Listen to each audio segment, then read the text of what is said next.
BJPക്ക് കേരളത്തിൽ അക്കൗണ്ട് തുടങ്ങാൻ, തൃശൂരിൽ അക്കൗണ്ട് തുടങ്ങാൻ ഞങ്ങൾ സൗകര്യം ഉണ്ടാക്കി തരാം എന്ന് പറയാനാണ്. അതിനു പകരം ഞങ്ങളെ കേസിൽപ്പെടുത്തരുത് എന്ന് മാത്രമാണ്. അതിന്റെ തുടർച്ചയായി തെരഞ്ഞെടുപ്പ് കാലത്ത് തൃശൂരിൽ നിങ്ങൾക്കറിയാം, തൃശൂർ പൂരം പോലീസ് തന്നെ അടിച്ച് കലക്കി.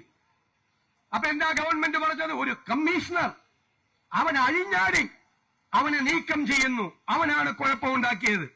കമ്മീഷണർ അല്ലെ, ഒരു കമ്മീഷണർ കുഴപ്പമുണ്ടാക്കി. രാവിലെ മഠത്തിൽ വരവ് മുതൽ 11 മണി മുതൽ ഇയാൾ അഴിഞ്ഞാടുകയായിരുന്നു. പിറ്റേ ദിവസം രാവിലെ 7 മണി വരെ ഏകദേശം 10-20 മണിക്കൂർ ഒരു കമ്മീഷണർ അഴിഞ്ഞാടിയപ്പോ അതിന്റെ മീതെയുള്ള ഉദ്യോഗസ്ഥന്മാരൊന്നും അറിഞ്ഞില്ലേ? എന്താ പോലീസിന്റെ ഹൈറാർക്കി? അതിന്റെ മീതെ DIG ഉണ്ട്, അതിന്റെ മീതെ IG ഉണ്ട്, അതിന്റെ മീതെ additional DGP law and order ഉണ്ട്.